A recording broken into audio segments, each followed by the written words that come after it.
আজকে আমি এই লাভা চকলেট কেকটা বানিয়েছি, তাও আবার কোন রকম ময়দা চিনি ডিম ছাড়া, শুধুমাত্র এই 10 টাকার চকোফান বিস্কুট দিয়ে। আরে বাবা, এটা খাইতে যে কি মজা, একবার না খাইলে তোমরা জীবনে বুঝতে পারবা না। তো এই লাভা কাপ কেকটা বানানোর জন্য প্রথমেই তোমাদেরকে এই চকোফান বিস্কুট নিয়ে নিতে হবে।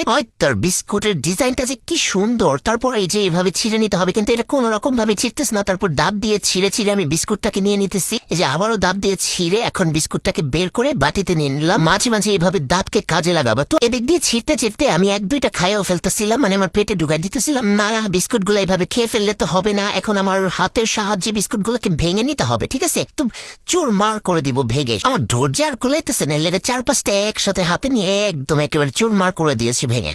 কি ভাঙার পরে দেখি এই বাটিতে আর জায়গা হয় না, তাহলে আমি অন্য কাজ করবো কেমনে? তাই এটা ভেবেই আমি একটা বড় বাটিতে এটাকে ট্রান্সফার করে নিলাম।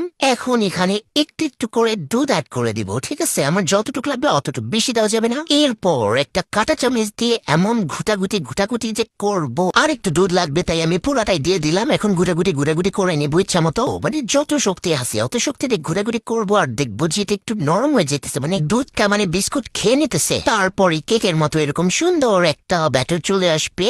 এখন এখানে অ্যাড করে দিতে হবে বেকিং পাউডার, 1/2 টিস্পুনের মতো বেকিং পাউডার আমি এখানে দিয়ে দিয়েছি। এখন আবার একটু নাড়াচাড়া দিয়ে মিশাই নিব এই বেকিং পাউডারটাকে। মাথা নষ্ট একটা কেক বানাইতেছি গাইস, এইটা যদি তোমরা ট্রাই না করো তাহলে আমার ভিডিও দেখবো না। তো যাই হোক, এটাকে আর একটু টেস্ট বাড়াবো, তাই আমি দিয়ে দিচ্ছি চকলেট চিপস দিয়ে এটাকে আবার রাউন্ড করে ঘুরে এটাকে মিশাই নিব।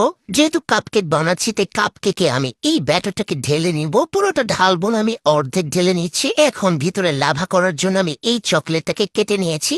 এখন এই চকলেটটাকে এটার মধ্যে দিয়ে দিচ্ছি, একদম মাঝখান বরাবর দিব, যেন চকলেটটা মাঝখান দিয়ে গলে গলে একদম বের হয়ে যায়। এখন যতটুকু ব্যাটার বাকি আছে ওই ব্যাটার দিয়ে এই চকলেটটাকে ঢেকা দিব, একদম ঢেকা দিব যেন না দেখা যায় একদম। এই তো আমার লাভা চকলেট কেক রেডি। এখন আমি বেক করে নিব, তারপরে একদম খাওয়া যাবে। ওরে কখন যে খাবো, আমার তো আর সহ্য হইতেছে না, ধৈর্য কুলাইতেছে না। এয়ার ফ্রায়ারের মধ্যে দিয়ে দিতেছি 150°C 10 মিনিটের জন্য। এই কেকটাকে আমি বেক করে নিচ্ছি। তোমরা যারা চুলায় করবা তারা অবশ্যই এটাকে 10 মিনিটের জন্য মিডিয়াম টু লো আছে করে নেবা। আরে শাবাশ, ওয়েল ডান, সেই একটা কেক হইছে। আমার লাভা কেক তো ফুললা একদম ফাইটে গেছে। যাই হোক, কোনো ব্যাপার না। এরপর আমি গানাশ দিয়ে দিতেছি চকলেট গানাশ। আজকে একদম চকলেটি করে কেকটা খামু। কেকের উপরে চকলেট, ভিতরে চকলেটের সাগরে কেকরে ভাসায় দিছি, সাইড দিয়েও চকলেট লাগাই দিছি, এত চকলেট দিছি। এখন তোমাদেরকে এই চকলেটের সাগরে ভেসে যাওয়া কেকটাকে কেটে দেখাচ্ছি কেমনটা লাগতেছে। বেয়াদব একটা উঠাইতেই পারতেছি না, যাক শেষ পর্যন্ত একটু উঠাইলাম, ওই যে আবার পড়ে গেল, মানে আমি দেখাইতেই পারতেছি না। যাক আল্লাহ বাঁচাইছে, একটু দেখাইতে পারতেছি।